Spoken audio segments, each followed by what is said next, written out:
Good morning, everybody. Good morning. My name is Gilad, and yes, I prefer to be in Gaza and take my son back here. It's impossible, you know. My army will stop me in the border, so a lot of families prefer it. So my name is Gilad. I'm Tal's father. Tal is 39. Today is 212 days since he was captured from Kibbutz Be'eri with entire family. My grandson Nave, 8 years old, my granddaughter Yael, 3.5 years old, my daughter-in-law Adi, her mother, her aunt, her cousin. Tal arrived in Gaza alive. He was taking a car trunk. They threw him in a car trunk. They stole from the kibbutz. We have evidence, and I will tell them the story, that he was taken alive from the trunk in Gaza, middle Gaza, but he's disappeared. Since then, 212 days without any knowledge. Nobody came from in the first deal to tell us that he saw him or something like this. So we believe he's alive. It's supposed to be a life policy for Hamas. So there is really no reason to murder him. I hope he's strong. I know that he's strong. But you know, Gaza is Gaza. A lot, he can be sick or something like this. But we hope that everything is okay. And I have made a lot of interviews, also in the radio, because we know from hostages came back that they can hear radio, Israeli radio there. So I tell him all the time, be strong. Your family here is protected, okay? And we almost there. 7 months ago, I said the same. We're almost there, but we have to fight for this. So I will tell the story of Tal and my family. Everything starts in October 7. Tal and my family and his family live in north of the country. Adiz, my daughter-in-law, parents live in Kibbutz Be'eri. Kibbutz Be'eri, it's about one of the corner. It's about 2 miles from Gaza, really close. We live in Kibbutz Gvulot. It's about 8.5 or 9 miles from the border. We didn't affect in October 7 in my kibbutz terrorists.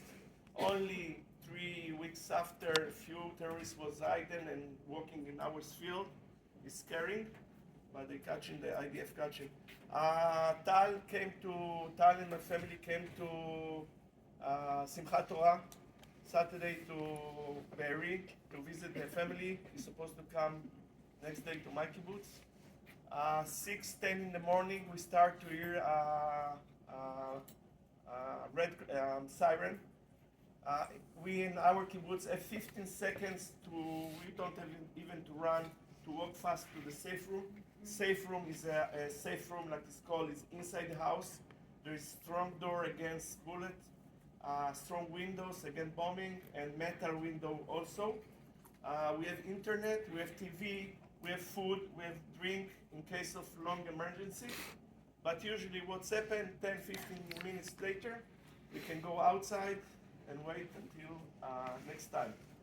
This routine is for 25 years. Kibbutz Be'eri don't have even 1 second. At once that they have sirens, they should be inside the safe room. If they was outside, they can kill immediately. But I trust my family. I trust Tal that in case of siren, he knows what to do, and exactly what I thought. They ran to the safe room, and we start to hear in the television that it's something unusual. Usually it's 5, 10 missiles to over the area, but now Hamas shoot more than 1,000 missiles to all over Israel for more than 1 hour. And it's really, really something unusual, never happened. So, in case we sit in the safe room, wait. But very soon we start to see in the television a lot of messages from WhatsApp from all over the area. The people send, where's the IDF? Where's the police? They kill my son, they kill my daughter, they take hostages, they burn the houses. We almost die, please. Where's my family? Something like this, but thousands of messages all over the area. we start to understand that something really, really unusual happened. Um, about 8:30 in the morning, I called Tal and I asked him what's happened. He told me that there is a lot of shooting outside, a lot of bombing. He hear Arabic speaking. They throw grenades on the houses. Um, well, something unusual, but we didn't realize, and nobody knows exactly what's happened. Later on, I asked him if he's okay and if you want me to send a rescue team. You know, I have friends, IDF friends. It's very naive to thought in this time that they can rescue anybody, because in this time 350 well-trained Commando Nukhba Hamas terrorists, okay, with the best weapons in the world, with missiles, RPG, on the back motorcycles and pickups.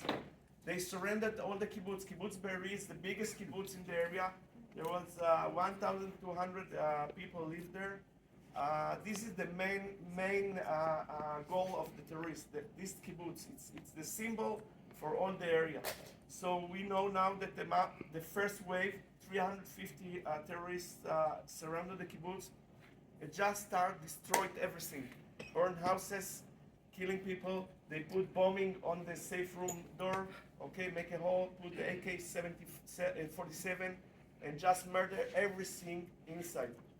For 117 casualties that was in kibbutz Be'eri, almost everybody was killed, murdered inside the houses. And then start to burn the houses. They stole car wheels and just burn it. You know, it's heavy smoke. It's like immediately, and Israel found a lot of families hugging babies or children, but absolutely born.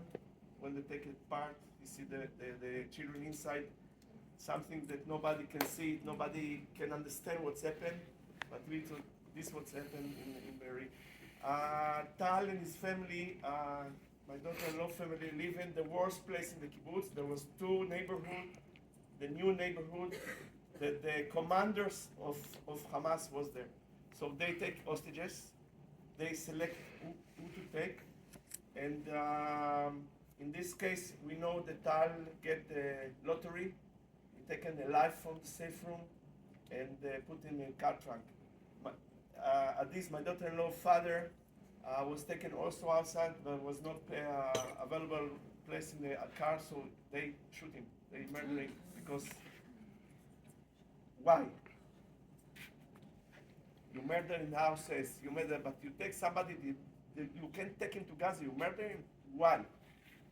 This is something I can understand.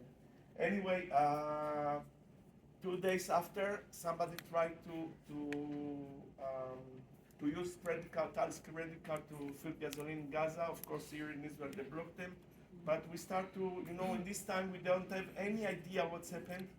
Nobody's in Israel know and realize exactly what's happened. So we have to learn alone with a lot of small clues like puzzle, what's happening. So we thought maybe he's in Gaza. But what's happened, in the second wave, they opened the borders and let everybody, all civilians, children, old men, we have a security camera. There's a man like 80 with a stick, go like this, and stole bicycle. I mean, they get permission, they get allowed to take hostages, women, rape, kill, stole everything. This is what they get, and really, they destroy the kibbutzim. All the kibbutzim the same. They come thousands of people. After 2.5 days, I asked a friend of mine to go to see what's happened. We didn't have any contact with this. I mean, 10 o'clock in the morning is the last time that I talked with my son. And before this, he told me, Father, don't bother. Let IDF to do the work. Okay? He didn't realize that not IDF. This is the terrorists outside. IDF with the serious forces arrived only 5 o'clock in the afternoon, but he didn't know. So he sent me a video, short video from the house. He said, Gilad, dear Gilad, I'm sorry, the house is absolutely burned, ashes to ashes. We also see a little fire someplace in the house. But he told me, I walk inside and I check there is no dead bodies inside the safe room. The safe room is open. There is no dead bodies and there is not children bodies outside. We live in kibbutz Gulot, and the window was open, we're yelling, Yesh! I think all my kibbutz hear this. Nobody understands what's happened. But for me, it's the best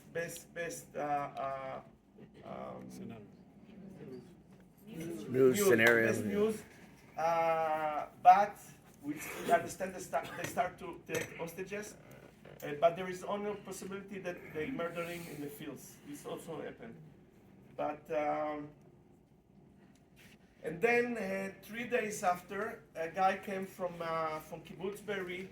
I don't know if everybody knows, but it was a couple, Alon, Yarden, and Geffen, the daughter that they captured from Kibbutz Be'eri. They took him to a car, stolen car from Be'eri, 3 terrorists. They start to drive to the kibbutz fence to Gaza, and they stop. They say there is another one, the terrorist. And they came back, and he saw my son was taken from the safe room, from the window, alive, walking with shoes. It's very important announcement that it's like this. He's never killed in the kibbutz. And he told us that he saw him throwing to the trunk, and they start to drive. After 10 minutes, they saw Israeli tank. Okay, the 3 terrorists stop the car, take the RPG, and start to shoot into the tank. Alon and Yarden and Geffen open the doors, the car door, and start to run, escape. Yarden, she understands that he ran faster than she give him the daughter. She falls down in the field. Terrorists start to shooting. He thought that they kill her. He didn't have any idea. But in the first deal, she come back alive, surprised everybody. And she told us that he saw Tal was taken from the trunk in Gaza. So it's meaning this is my proof, this is our evidence that Tal was alive, and we believe so right now.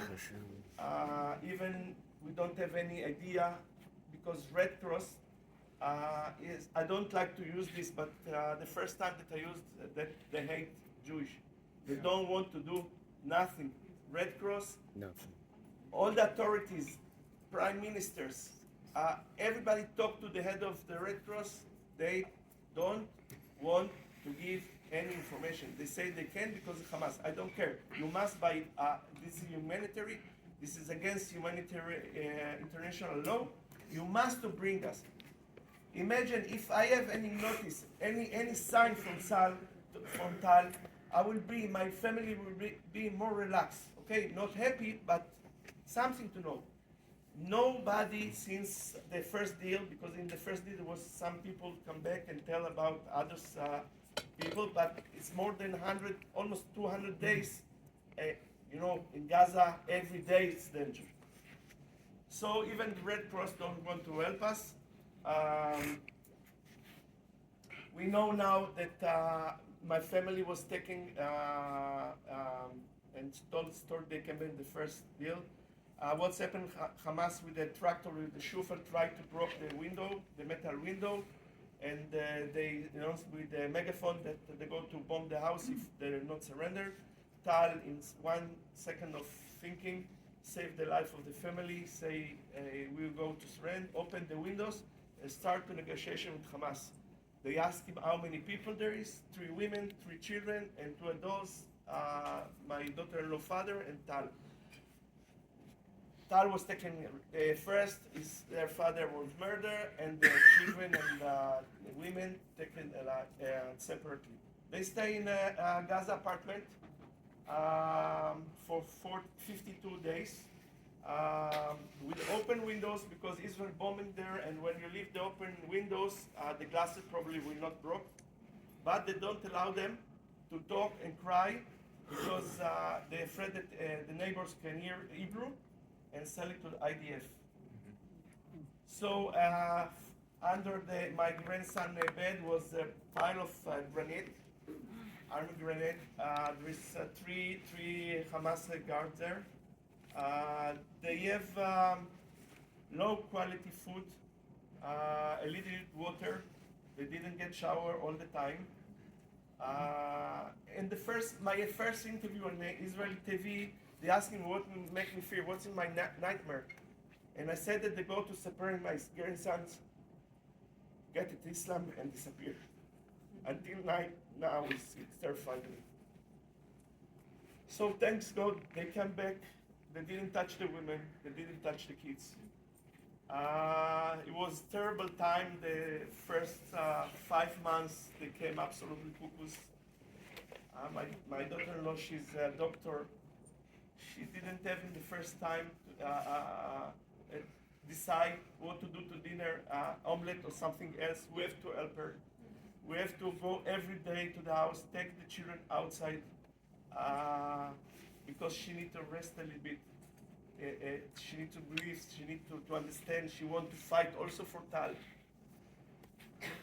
And we fight here to release all the hostages, Tal. Now there's only 132 hostages. The 38 was murdered and died.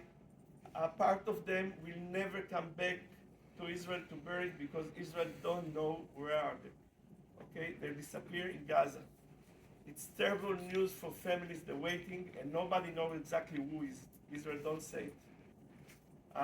There is 14 women, female soldiers and kids, women under 19, was raped every day by Hamas or by civilians. Every day. Part of them probably pregnant. The next month they go to get a baby, a Hamas baby. And nobody in the world and nobody in Israel think this is the best priority, the worst, the emergency priority, just to take out the women's. I say several times, and I behind my say, he can stay, my son can stay another month, take the women's. Nobody care. America has 7 hostages, 1 murder. President Biden must to release them by law. He start with a good plan. Now we are a huge plan, okay, global plan. The hostages is a problem for Taiwan, for Chinese, for Russia. No, hostages must release 7 months ago and now. And we call in our government, also there's people who say it's not priority. We have to kill Hamas, we have a lot of things. But the hostages is direct contract, the holy contract between State of Israel from the beginning, okay, that nothing matter all the time that Israel will bring back soldiers, wounded and dead people from outside. There's also bring criminals to sit here in jails with a lot of pay. And now we say, no, we have time, everything. Since 2 weeks and a half, Israel say no to the last deal that said. Since then, nobody say nothing. We be a new deal. We go to negotiation. Nothing. It's desperate. We don't know nothing. This Saturday evening, we go to call all 70 countries, all 18 countries, including the United States, that has hostages in Gaza, to take action and make negotiation without Israel. Without Israel, because Israel don't care. Take everybody now, because we can't live anymore. We didn't work for 7 months. We didn't breathe. We have this place that save us. We have 3 meals here. We have doctors. We have illegal. We have financial aid. They make us a freedom to continue to fight. You make us a power to wake up in the morning. And your duty, like Jewish and American, to press everybody that you can in the United States, to force the United States to put the negotiation table, all the parties, and make these hostages finish today. Today, not there is not wait every day another hostage announced them. Thank you very much. No, please, no. I thanks you, okay? Because if you are not here, I can talk to the ceiling like I talk in the night. God, during the ceiling. And to Rebecca, she heard me about 7,000 times. So thank you very much. And